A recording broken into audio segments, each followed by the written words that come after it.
Hi, I'm Charles Kwon. I'm a managing partner of Consultor. It's a firm that basically helps identify opportunities in disruption and help companies take advantage of it. And I'm also the executive chair of OmniSPARX. What I want to talk about today is the key to creating value in decentralized economies. Next slide. So, a lot of you have heard about how explosive blockchain and crypto-enabled decentralized economies have grown. They've actually, came pretty close to hitting almost $1 trillion at $700 billion. Now it's consolidating at about $200 billion. It's still relatively large in terms of market cap. It's got roughly about 1,800 active tokens, over 21 million token holders. But I think the thing that's really interesting is that even as large as it is, the penetration level is still very low. If you actually look at it as a new asset class, the penetration level of cryptocurrency worldwide is roughly at about 3 to 4%. So that's roughly like 1994 during the dot-com era. Next slide. So it's huge. There's a lot of value in that. And a key question that I hear a number of times that people talk about is, fine, and there's a lot of speculation, and people are putting a lot of money into it. But is there real value? Is there real value in these decentralized economies? So Consultor sat down and thought about what is it about these decentralized economies that create value, and there are 4 things. So we have a framework called DATE, Decentralized Autonomous Trustless Ecosystem. In each of these 4 components, actually add quite a bit to why these decentralized economies are so valuable. First, decentralized.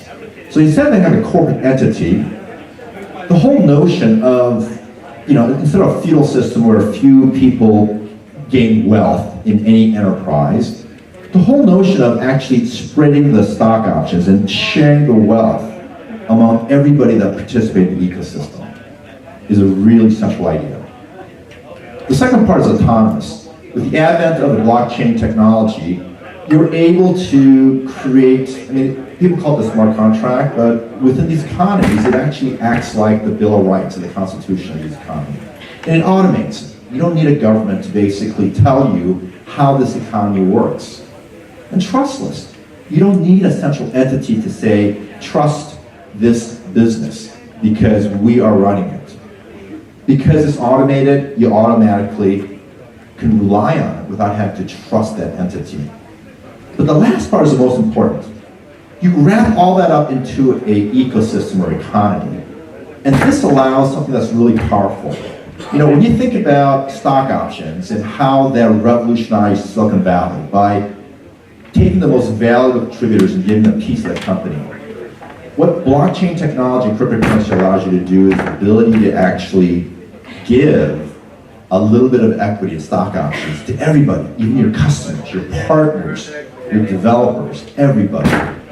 And that's really powerful. So those 4 things, DATE, DATE, it's a concept framework. We believe that is one of the most powerful parts of these decentralized economies. Next slide. So then the next thing that we started to think about was, okay, so conceptually, there appears to be value in these decentralized economy, and I think DATE drives it. But if you actually look at it from an analytical standpoint, how are these cryptocurrencies move? How do people think about how these cryptocurrencies are valued? And the team looked at over 50 different variables, and as it turned out, we actually ran through it, and we came up with 4 major elements that basically drove value. The first is the opportunity size. How big is the opportunity? Total potential market, what's the business model? Most VCs actually look for that too. The second thing is, how strong is your team? Your core team as well as your extended team. VCs look for that too. Opportunity and team. The third part's kind of interesting, liquidity. Okay, where is it kind of listed? What exchanges? So there's a number of different exchanges that have kind of shown up here, and getting liquidity is really important. But undergirding all that is a core piece, which is how large and robust is that community that's engaged in that ecosystem. So if the US only had a population of 1,000 versus almost 100 million, the economy would be very different. So the size and how active that economy is critical to the value of that decentralized economy, the cryptocurrency. Next slide. Sure.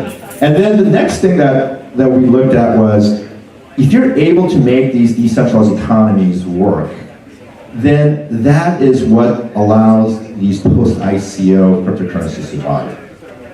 You need the community. You need the community to be engaged and loyal and be a good citizen of that economy. Next slide. However, managing these decentralized economies like herding cats. So you have these open source developers, they'll work on a project, they get bored, they move on to the next project. Investors, they go into a token, they think this does well, they pump and dump, move up to the next one. Unless it's real value, people don't stick around. So how do you get people to stick around? So the whole notion of these decentralized economies is to get all these people in a decentralized world working together to create and realize that value. If you don't know how to identify who's actually a contributor and how to talk to and corral the resources of these decentralized stakeholders, then you can't realize the value. Cryptocurrency can allow you to share the value, but cryptocurrency doesn't allow you to marshal the resources of the community to realize the value. Next slide. So as I said, I was the executive chairman of OmniSPARX. So OmniSPARX is the first authenticated, incentivized collaboration and governance platform for the decentralized economy. What it does is it provides a platform for cryptocurrency organizations to actually talk directly with their stakeholders, their investors, their supporters, their advocates, and so forth, and be able to incentivize them, as well as govern how these economies work. So it has three components. OmniSPARX is a platform that goes with that the cryptocurrency organizations can use. And by the way, we are currently in beta. This is not just a white paper. So this product has been in development for over a year and a half.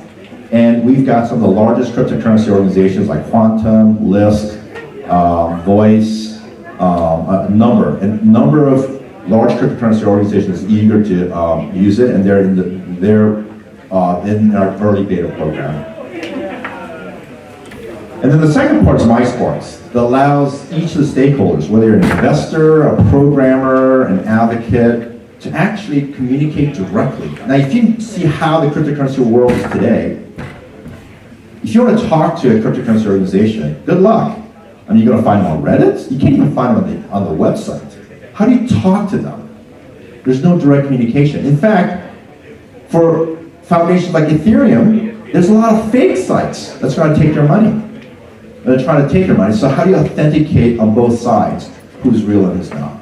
So that's the vision of OmniSPARX, and we believe that having a robust and engaged community is what drives the future of decentralized economies. Thank you.